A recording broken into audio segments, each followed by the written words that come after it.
Hey guys, and welcome back to another episode of your Brains Coach podcast. My name is Angela Sharina. I'm your host. I'm your Brains Coach, and it is my job here to bring to you all the best, cutting edge, recent, most interesting and effective brain body tools to take better control of your body, of your brain, and make better decisions, take better and consistent actions so you can achieve your goals. You can create the life experience that you desire, and you can have happiness and meaning and feel like you love the life you're living. So that's the inspiration. Besides that, Angela Sharina, personally, that is me and all of the companies that I start and will start dedicated to sustainable productivity and unlocking more of human potential. Today, folks, we are talking about translating mission, your purpose, into profits, into action plans, into tangible results. And nothing better for that than, it seems, OKRs, objectives and key results. You're going to find out what they are through my personal example in just a moment.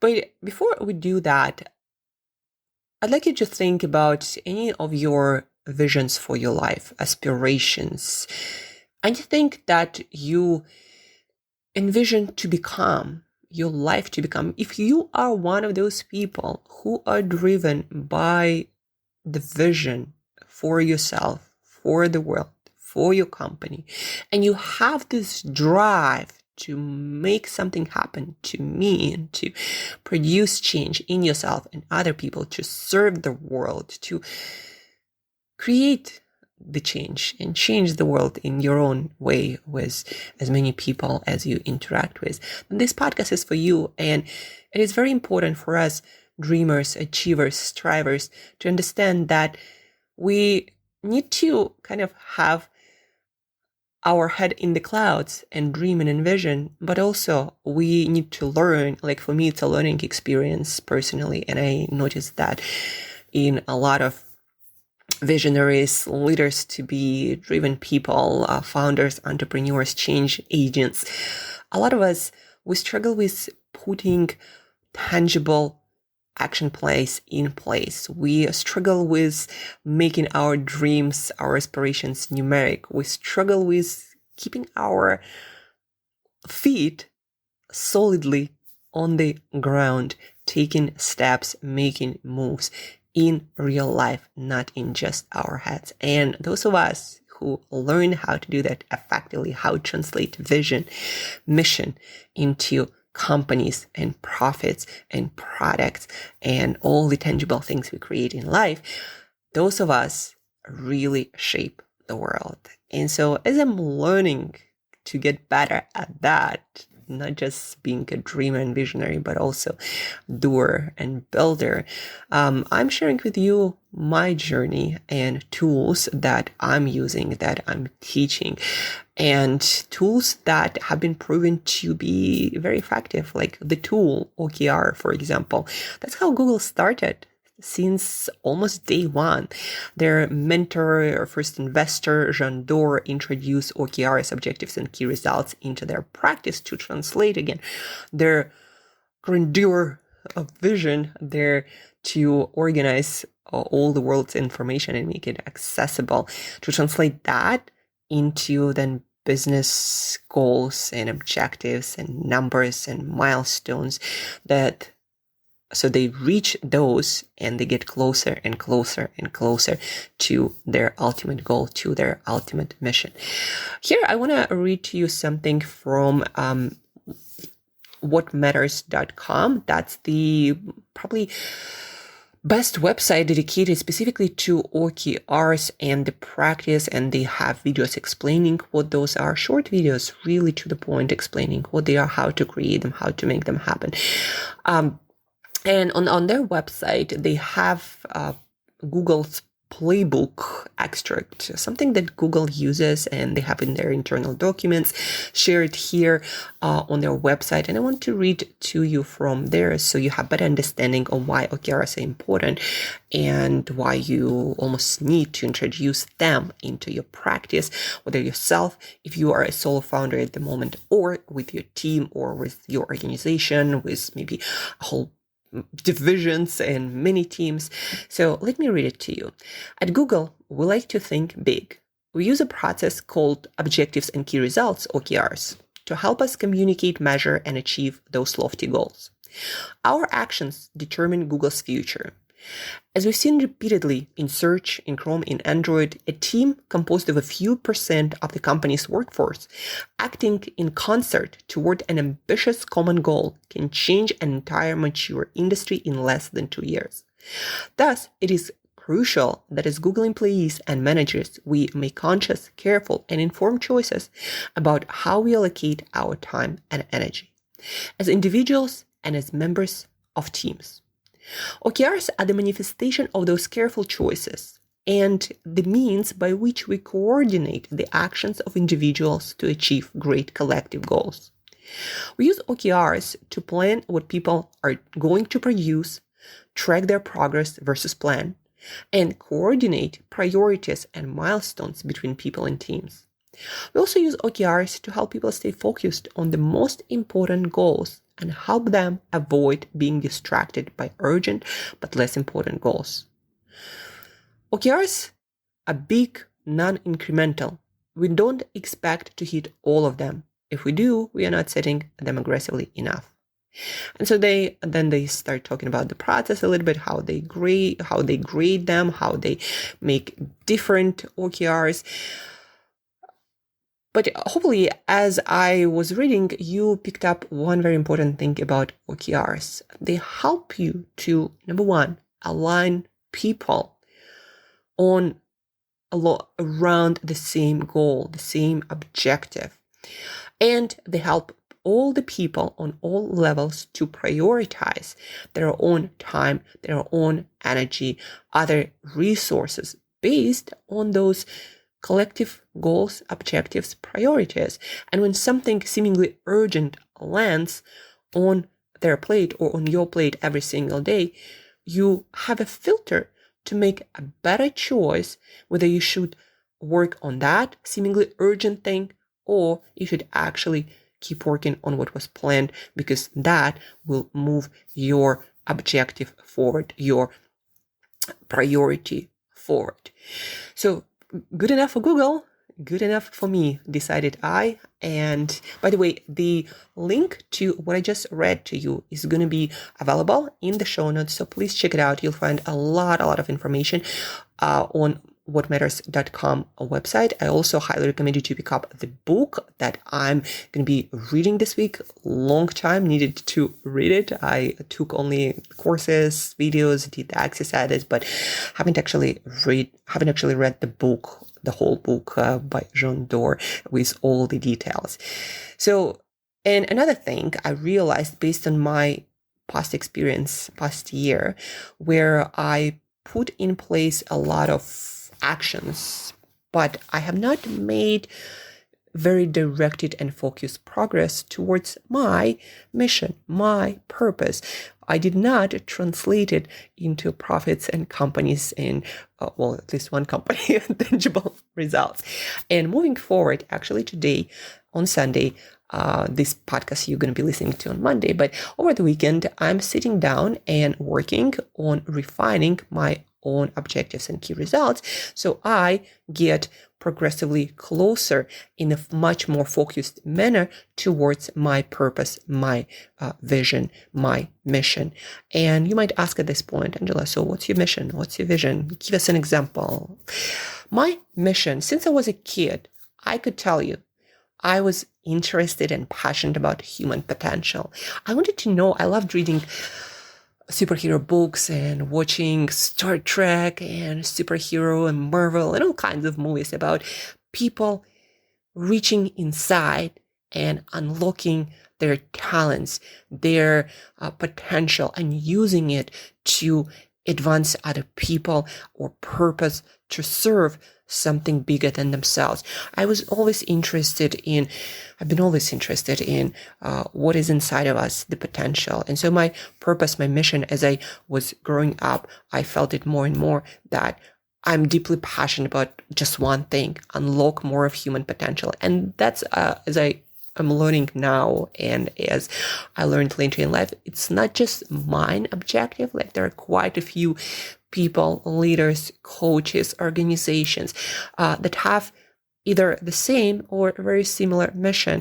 And those are the folks that actually I want to collaborate, partner, unite, learn from each other, exchange, so together we could deliver on this mission more effectively and produce more change, more results, help more people, specifically purpose-driven, impact-driven, mission-driven founders and teams and startups and companies to unlock more of their potential. So you folks, if you identify with being purpose-driven, impact-driven, so you could create better solutions, amazing problem-solving services and products. So together we get to live in this amazing world where we have abundance and opportunities and just high quality of living for everyone. And then we all go and explore the world, maybe go to stars like in Star Trek. So what's my mission? Unlock more of human potential.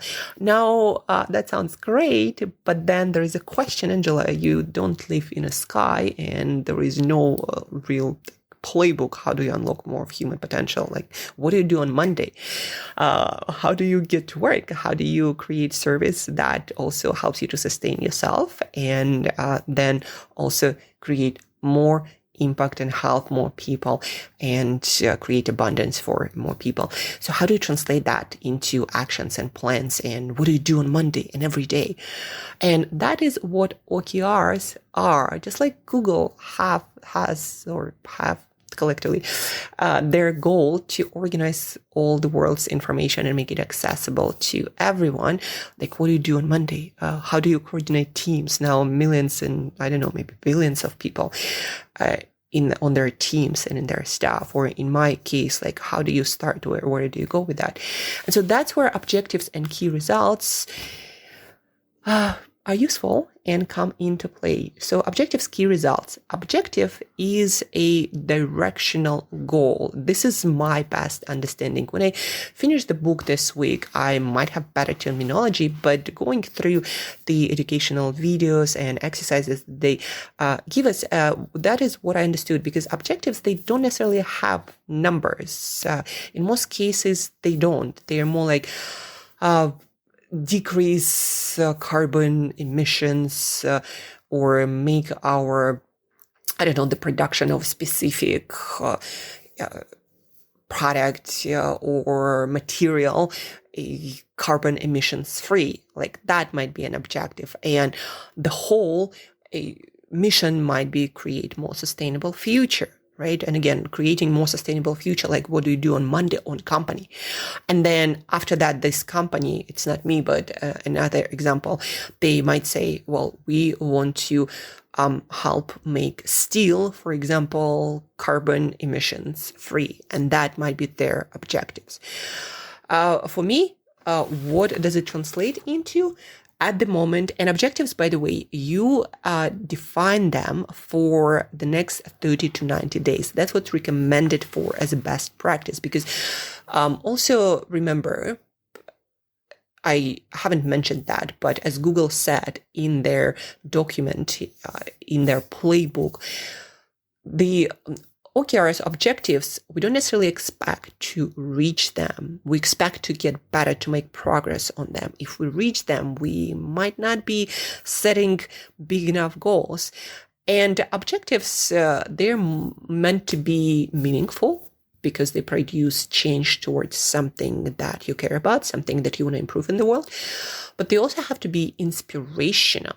They have to inspire you to wake up every morning, jump out of your bed, and start working towards a brighter future.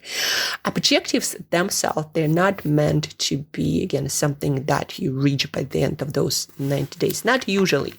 But for me, For example, I want to unlock more of human potential, specifically in my case, by working with more purpose, impact-driven founders, startups, companies in tech, innovation, and sustainability. So that is my objective by the end of this 90 days, work with more impact-driven founders, teams, startups in tech, innovations, and sustainability.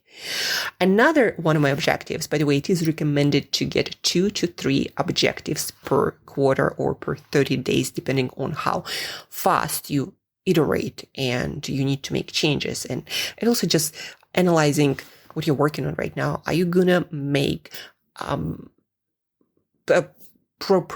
meaningful progress by the end of 30 days, if you're working this fast, if you have a really lean and small startup, or you need 90 days, for example, to make meaningful progress towards that objective, like for the next 30 to 90 days, so 1 to 3 months. So by the end of 90 days, for me, that is work with more impact founders, teams, startups in tech, innovation, sustainability. And the second objective is getting great, getting good, getting better at producing change, growth, and excellent performance. And here also sustainable, excellent performance.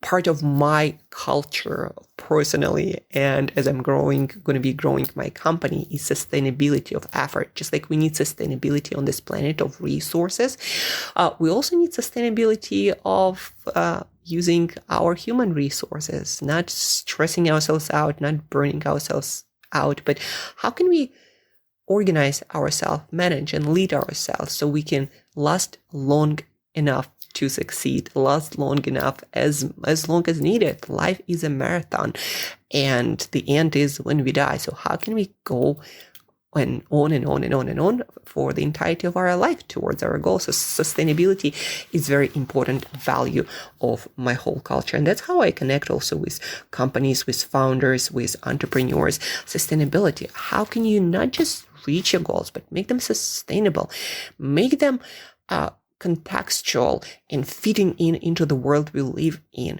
given the constraints of this world? How can we make it doable and sustainable and not hurting anything in the process of creating the results that we seek? So getting great and producing change, growth, sustainable, excellent performance or optimal performance. Again, also remember that your objectives, very often they would take time to create. Like I've been thinking on my objectives and mission for many months and years and refining and trying different things. And also with the playbook on OKRs, the book, and the course that they have, What Matters.com, they say that if you're a big company, for example, or even an individual who never took the time to think about those bigger things, the direction, don't expect yourself to just come up with them in a few minutes. No, just put the questions. By the way, if you need more guidance, if you need a facilitation for that, reach out. I'm able to do that, to give you the questions, to answer the exercise, the writing exercises, to help you identify like what's the purpose of me, of the company that I'm about to build, or maybe scaling my company. What's our mission? What's our vision? And how can we translate that into action plans and something that we can schedule, and then also profits that going to sustain our company or myself. Right. So if you need help, please do reach out. There is a link in the show notes to schedule your session.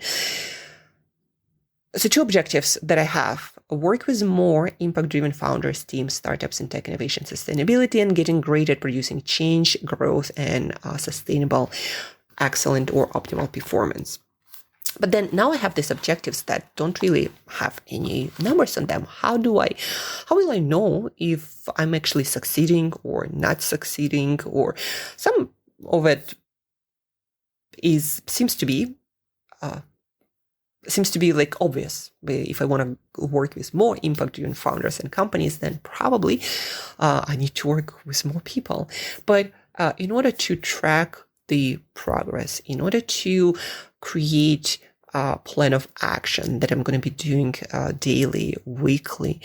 I need more precise numbers. There is a reason why they say why they talk so much about SMART goals and how numbers and milestones and having your goals time bound are so important.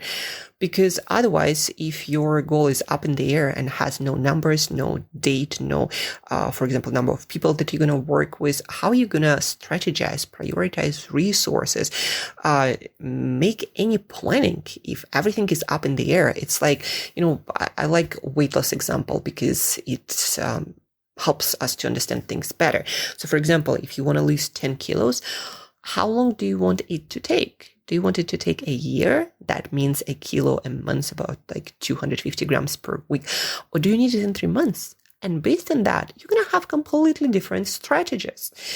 I hope you understand now that definition, the number, the deadline, the quantity, it really matters when it comes to then choosing your strategies and then putting in place action plan and then putting things on your calendar to reach that goal, that milestone.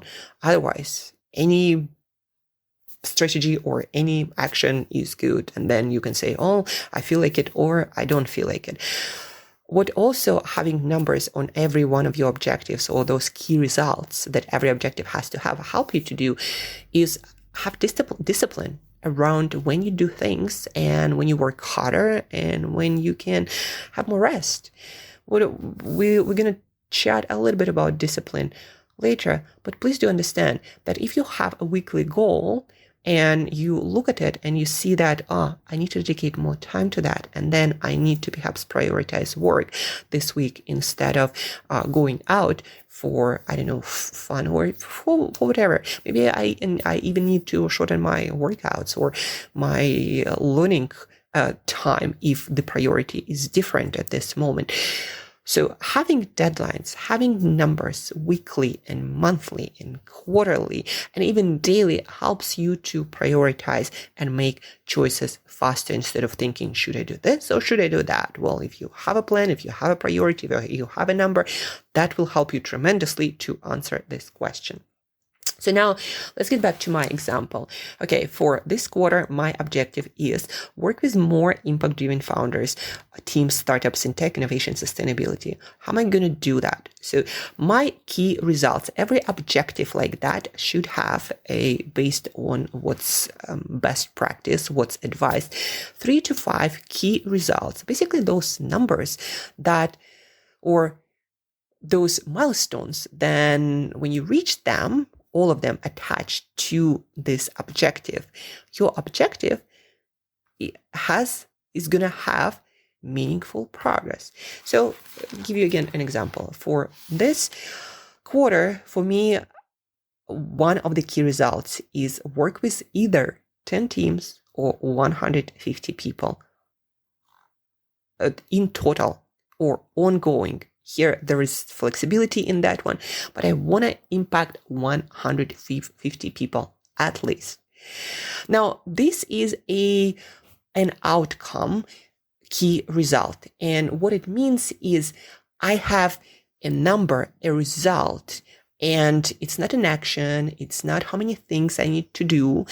So key results might be also different. They might be outcome based like this, work with 150 people. That's a number, an outcome.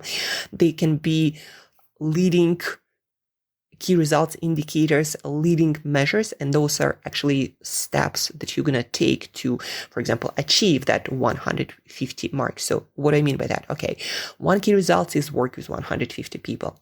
The second key result is have 10 conversations each week with potential people I'm going to work with. So 10 conversations, real conversations in person or on Zoom or on the call. So 10 conversations. And in order to do that, and from which, by the way, 10%, I expect to get 10% signups. So let's say I have 10 conversations a week, one of those conversations ending up in an engagement work together. 10% is kind of industry standard. If you don't get 10%, then you're doing something wrong. But that's based on what I know about sales, based on my personal experience. At least that I'm going to hit. So every week, I'm going to get one engagement, one company, one startup, one team. And the third one for me is, okay, how am I going to get those 10 conversations? And based on my experience, based on what worked better, for me, it means having 100 entities reaching out to 100 companies, different entities overseeing startups, in a research way, meaning not blasting some cold emails with generic information, but actually looking into the company, looking into organization and reaching out to them with a specific proposal, specific offer based on their own mission and what I know about them. Now, these are not yet perfect, probably never going to be perfect. They are more like tests, but based on my experience, based on learnings, based on what I learned from other people who developed successful companies. And today I'm going to be refining this. And then also what I'm going to do with each key result that has the number. Now I have actions to schedule. Okay, 100 entities a week I need to reach out to. For me, it's approximately 20 per day, and that's going to take about 2 to 3 hours. Now, to be on a realistic side, I'm going to say 3 hours a day I need to dedicate to that, and that's going to be my priority. And Monday to Friday, I look at my schedule, and then I'm going to schedule those hours. Sometimes it's going to be 1 hour a day, and the next day it's going to be 4 hours, but I need to schedule that to then have the ability to have those conversations, to then having the ability to add at least one team, one company per week to my database of people I get to interact with and impact. And that's how I'm going to reach my key results. And once I reach those key results, my objective, work with more impact-driven founders, teams, startups going to be, I'm going to make a significant progress on that. And from there, I already have possible action steps to move it forward, to license my system based on experience, and to then figure out how to scale it, perhaps by licensing other practitioners to do what I do, perhaps creating also videos, courses, applications. So that's in the future. But I give you an idea of, through my personal example, how you translate purpose, unlock more of human potential into profits. So what I'm going to do with my company, and into action plans. So OKRs is the way to do it. Again, good enough for Google, good enough for me. And by the way, a lot of leaders, a lot of people, and that's what I also teach a lot of executives I work with, a lot of them actually use them in personal life as well. And that's what I do for my clients as well, like whether that's fitness, weight loss, health. Okay, what's the purpose? And how do we translate that into objectives for the next quarter? And how do we translate that into key results that have numbers? And how do we translate that into actions? And then let's schedule that and let's get it done. And then obviously every week, for example, there is reflection and, okay, what worked, what didn't work, what can you do better to actually make this happen? Something I also want to read to you about OKRs. This is from Wired magazine by Jean Dore, basically the popularizer of the system, who made it almost globally known.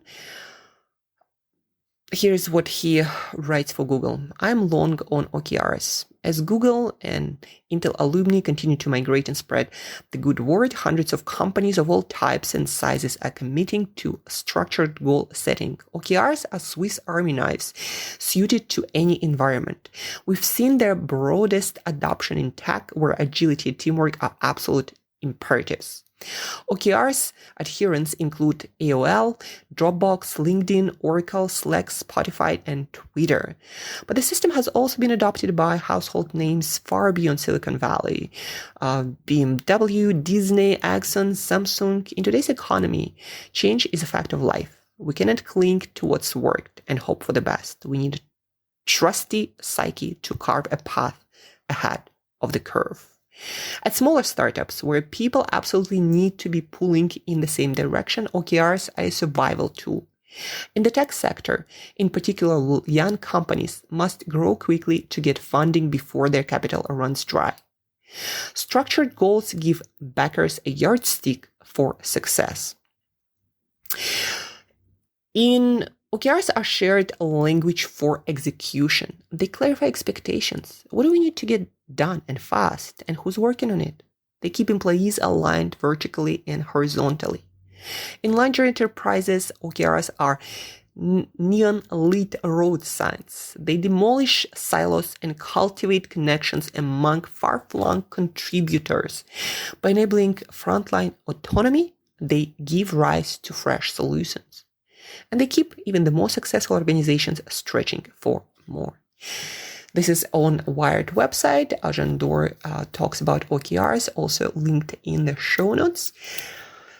And before we wrap up this session, by the way, this session, I led a workshop on it just this past Friday for French South African Tech Labs. Folks really, really loved it, and I got some feedback that people could not stop scribbling the whole day after it. So if you are a founder, if you'd like this workshop, it's 90 minutes for your team. If you'd like to go through it personally, then please reach out. Again, the link for the call is in the show notes. Before we wrap up, a lot of people then ask me, well, how do I discipline myself to show up for this plan that I create with OKRs? Or how do I discipline people or motivate people? A couple of things here. Everyone is motivated once you understand the reason why you do things. And that's why it's important to understand, like, what's your mission? What's your purpose? And there are also workshops on that. If you need that, let me know.